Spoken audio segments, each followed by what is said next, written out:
Man is buying bread. He's haggling over the price the way he does every single morning, and the baker is tired of it. The way he is every single morning. Somewhere behind them, a donkey is turning a millstone in slow circles. The smell of fresh bread is everywhere.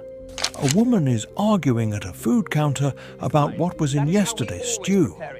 A stray dog is asleep on the warm stones of a side street, completely unbothered by any of it. Two children are running through the forum, being shouted at by someone who is definitely not their father. This is a city in full motion, loud, busy, relentless.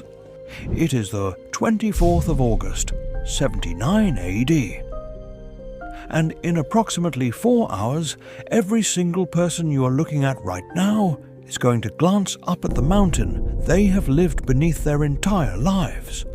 The mountain their parents lived beneath, and their grandparents before them, and realize, far too late, that they were never safe. Today, we're going back to Pompeii. Not to the ruins. Not to the disaster. We're going back to the morning before, to a city of 20,000 people going about their lives with absolutely no idea what is coming.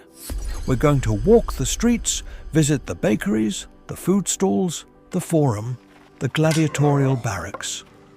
We're going to see exactly how people lived, what they ate, what they argued about, what they cared about. And we're using AI reconstruction to bring it back to life, to show you not what Pompeii looked like, but what it felt like to be there. Before we go any further, drop a comment right now and let us know where in the world you're watching this from tonight. We have people joining us from everywhere, and we genuinely love seeing it. By the end of this, one thing is going to hit you hard. These people didn't feel like ancient history. They felt like Tuesday. It is 4 o'clock in the morning. The sun won't rise for another 2 hours, and Pompeii is already awake.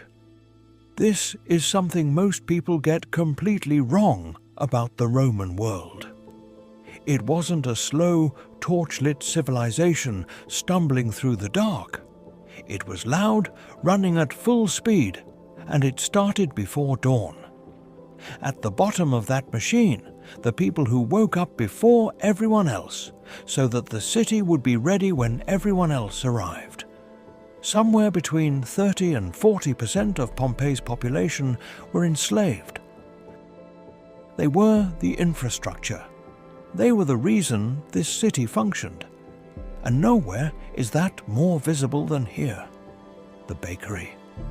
There are 35 bakeries in Pompeii. 35. For a city of roughly 20,000 people. That is one bakery for every 570 residents. The reason there are so many is simple. Romans almost never cooked at home. Most apartments in a Roman city had no kitchen, no safe way to contain fire in a multi-story building. The city fed itself, communally, from places exactly like this one. The mill is already running. A donkey walks its endless, slow circle around a volcanic stone millstone, grinding grain that will become the bread that will feed the city. This animal has walked this circle every single morning of its life. It will do it again tomorrow. Except it won't. The bread of Pompeii has actually been found. When archaeologists excavated the city's bakeries, they discovered carbonized loaves still sitting in the ovens, preserved by the same volcanic ash that killed the person who put them there. Round. A scored pattern across the top. Exactly the kind of scoring you might see on an artisan loaf today. Someone baked these loaves on the morning of August 24th. Someone shaped them by hand, slid them into the oven, and expected to sell them before noon. They never got the chance. By 7 o'clock, the streets are in full motion. And this is where it gets interesting. The streets of Pompeii are narrow, loud, and completely relentless. Look down at the road beneath your feet. The stone surface you're walking on isn't just paving, it's the city's drainage system. Everything flows through it. And those large stepping stones crossing the road, set at precisely the right height for cartwheel gaps to pass between them. শহরের number one track booking app Whatever the street is currently carrying, that is not primitive. That is engineering. Walk far enough down the main commercial street and you pass a street barber operating from a stool on the pavement with no separation from the foot traffic whatsoever. Next to him, a thermopolium, Pompeii's version of a fast food counter. Hot food served from ceramic pots set directly into a stone counter. Archaeologists analysing the contents of one of these pots found traces of duck, pig, fish, snails and beef. Varied, seasoned. The food of a city with preferences and opinions about lunch. But the walls are what stop you. Pompeii has over 11,000 pieces of catalogued graffiti, not vandalism, communication. The walls of this city are its internet. Political campaigns, personal insults, poetry, business reviews, declarations of love. A man named Successus wrote on a wall that he was in love with a barmaid named Iris. Someone else, probably a rival, wrote underneath it that Iris didn't care about him at all. Successus wrote back defending himself. The argument is still there, on the wall, 2,000 years later, unresolved. These are not ancient people. These are people. At the centre of everything sits the Forum, and on this particular morning it is especially alive. Pompeii is in the middle of an election cycle. The city has its own municipal government, magistrates chosen annually by popular vote, and based on the sheer density of campaign graffiti covering these walls, the competition this year is fierce. But the Forum isn't just politics, it's religion, it's justice, it's social performance. The temples that line it aren't separate from civic life. They are civic life. The priests performing morning rituals at these altars are essentially civil servants. The gods are contractual partners. You give sacrifice, incense, prayer. They give protection and good omens. The relationship requires daily maintenance. Today, someone is not maintaining it very well. Tucked just behind her, in the south of Pompeii, is a building most visitors walk past too quickly. The gladiatorial barracks. And if you think gladiators were slaves dragged into an arena against their will, desperate and terrified, Hollywood invented most of that for you. The reality was considerably more complicated and considerably more interesting. The best gladiators in Pompeii were professional athletes. They had careers, earnings, contracts, fan followings. The truly elite fighters were celebrities in the fullest sense of the word. Their names were on the walls, women wrote poems about them, and some of them made serious money. Pompeii was absolutely obsessed with the games, the way we are obsessed with professional sport today. People had favourites. They argued about matchups. They placed bets. They had opinions, loudly held. What is happening in this courtyard on the morning of August 24th is not dramatic. It is methodical. A training session, technical, repetitive, unglamorous. Professional maintenance. The work that happens between the spectacle so that the spectacle can exist. These men have no idea this is their last training session. Now cross the city to the north, and the tone changes completely. The wealthy private home, the domus, is a different world entirely. Everything in its architecture draws inward. The light, the water, the attention of anyone who enters. A central pool open to the sky, painted gardens on the walls, roses in the courtyard. On a dressing table in one of the private rooms, bronze tweezers, hairpins, small mirrors, perfume bottles still containing traces of their original fragrance when excavated. The desire to look a specific way before facing the world is as old as civilization itself. That detail, the perfume still in the bottle, does something to you when you let it land. But this ease and beauty rests on something that needs to be said plainly. The comfort of this household is possible because other people's days are not comfortable. The slaves who maintain this home woke up hours before anyone in it did. This home woke up hours before anyone in it did. And at the entrance, pressed into the floor in thousands of tiny mosaic tiles, 4 words: "Beware of the dog." That sign has been in that exact spot since the house was built. It is still there today. Walk down toward the southern edge of the city and the smell hits you before anything else. Fish, salt, the sharp, fermented edge of something that is absolutely everywhere in the Roman world and that most people today have never heard of. Garum. If you want to understand how commercially important Pompeii is on this particular morning, you need to understand garum.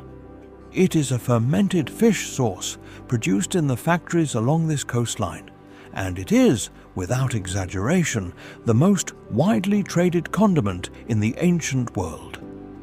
Garum from the workshops of Campania ends up on tables from Britain to Egypt.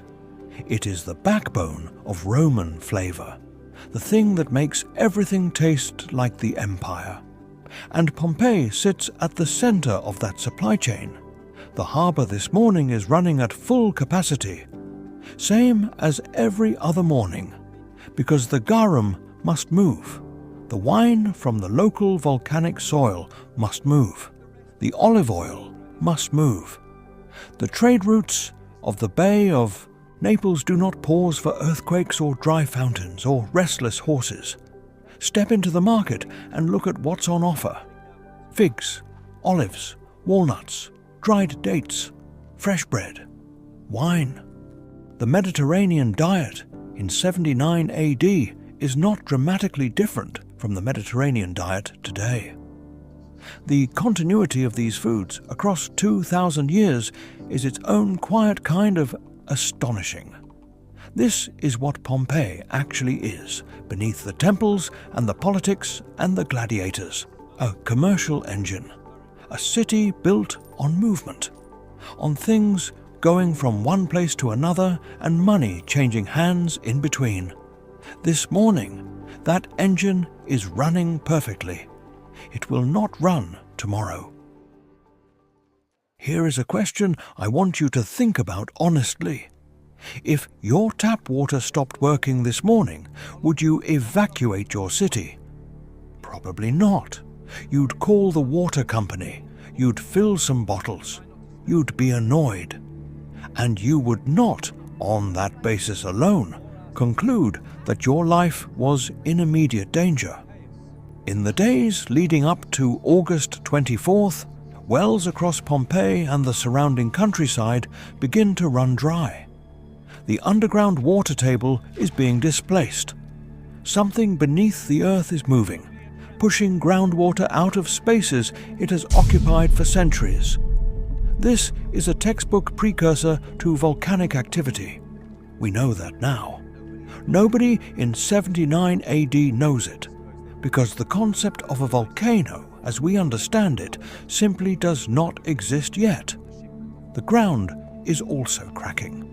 Roads and courtyard floors developing new fractures that weren't there the week before. Stress lines forming in the land above as magma shifts beneath the surface. And then the fountains go silent. A fountain on one of Pompeii's main streets stops flowing. it has never stopped flowing within living memory. The women who come to fill their water jars that morning stand in front of a dry stone spout and try to figure out what to do. And almost every single one of them reaches the same conclusion. This is temporary. Something is wrong with the aqueduct. Someone will fix it. This is exactly how human beings process ambiguous information. We default to the explanation that requires the least dramatic response. The animals are not doing this. The horses in the stables of Pompeii's wealthier households have been refusing their feed since early morning. They pace. They won't settle. The dogs are refusing to go inside. And the birds are about to make a decision that puts every human being in this city to shame in terms of situational awareness. The tremors have been increasing since dawn. Small ones, the kind that rattle cups and open new cracks in plaster. But Pompeii has a framework for tremors. The earthquake of 62 AD hit this region hard. The city spent 17 years rebuilding. So when the cups rattle, the residents of Pompeii reach for a familiar explanation. This is another 62. It will pass. We survived before. That framework is about to be revealed as fatally inadequate. At approximately 11 o'clock in the morning, every single bird roosting on the colonnade of the Forum rises simultaneously, not startled, not scattered, directly away from the mountain. They do not come back. At approximately 1 o'clock in the afternoon, the summit of Vesuvius is breached. There is no warning, no final tremor that feels different from the others. One moment, the mountain is where it has always been. Green, familiar, completely unremarkable on the northern skyline. And then it isn't. The eruption column rises at meters per second. Within minutes, it reaches a height of over 20 kilometers. At its peak, it is ejecting approximately 1.5 million tons of material per second into the atmosphere. It is one of the most powerful volcanic eruptions in European recorded history. And it is happening directly above a city of 20,000 people who have absolutely no framework for what they are looking at. What falls on Pompeii first is pumice. Small, porous volcanic stones raining from the sky like grey hailstones. This phase of the eruption lasts for hours. The pumice accumulates at roughly 15 centimeters per hour. And here is the thing that changes everything. It does not immediately kill people. This is the escape window. And the people who survive Pompeii are almost entirely the people who use it. In these first hours, while the streets are frightening but still passable, they wrap cloth around their heads, they carry what they can grab, and they walk out through the city gates. Hey, do not look back. Most of them never return. We know almost nothing about these people. History remembered the ones who stayed. Some of those who stayed buried their valuables before leaving, fully intending to come back once things settle down. We know this because archaeologists keep finding hoards of buried silver beneath Pompeii's floors. Household treasure hidden in a hurry. The owners never came back to collect it. The window closes faster than anyone expects. The pumice rises past knee height, then hip height. Roofs begin to collapse under the weight. Ground floor doors become impossible to open against the pressure on the other side. The streets become impassable. And then the darkness becomes total. Not the darkness of night, not the darkness of a storm, but a darkness so complete that a lit torch illuminates only a small circle around itself, and beyond that circle, absolutely nothing. Those still inside make the only calculation left available to them. A strong Roman house with thick walls is safer than walking blind through this. For a while, they are right. Between midnight and dawn on August 25th, the eruption column begins to destabilize. When it collapses, the material that has been carried upward for hours suddenly has nowhere to go but outward, downward, across the landscape in every direction at once. It becomes a pyroclastic density current. What happens next killed approximately 2,000 people, many of whom had survived everything up to this point, many of whom had made every reasonable decision available to them with the information they had. People who had found strong walls, closed the shutters, kept the children calm, and waited for it to be over. A pyroclastic surge is not fire. It is not lava. It is something for which the ancient world had no word and no concept. A superheated cloud of gas, ash, and volcanic rock fragments traveling at speeds of up to 700 kilometers per hour at temperatures between 400 and 700 degrees. You cannot shelter from it. You cannot outrun it. It moves faster than sound. Approximately 6:30 in the morning on August 25th, the fourth pyroclastic surge reaches Pompeii. The people sheltering in the strongest buildings they could find are killed by the thermal pulse before the surge cloud even reaches their walls. And then there is silence over the Bay of Naples that lasts for nearly 1,700 years. Pompeii is sealed. Every room, every street, every object, every person, entombed exactly as they were at the moment the surge arrived. The volcanic material creates a near-perfect anaerobic environment. Almost no oxygen, almost no moisture. Wood survives. Fabric survives. Food survives. The painted walls survive in colors so vivid that when excavation lights first hit them, they look like they were painted last week. The people do not survive, but the shape of them does. In 1863, the site director Giuseppe Fiorelli notices cavities in the hardened volcanic deposit, hollow spaces where the rock contains nothing. He realizes what they are. He fills them with liquid plaster through small holes. When the plaster sets and the surrounding rock is carefully removed, what emerges is not a skeleton. It is a person, frozen mid-gesture, clothing folded, expression sometimes still readable on their face. This hand held bread this morning. It dropped coins at the thermopolium counter. It steadied a child crossing the stepping stones in the street. And then it stopped. The bakery is still there. The volcanic stone millstones have not moved from the positions where the donkey turned them on the morning of August 24th. The stepping stones are still in the street.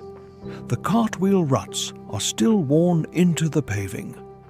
The Beware of the Dog mosaic is still doing its job at the entrance of a house with no roof and no family. The bread is in a museum in Naples. Black, ancient, exact. The scored pattern across the top of each round loaf identical to what we saw in the oven this morning.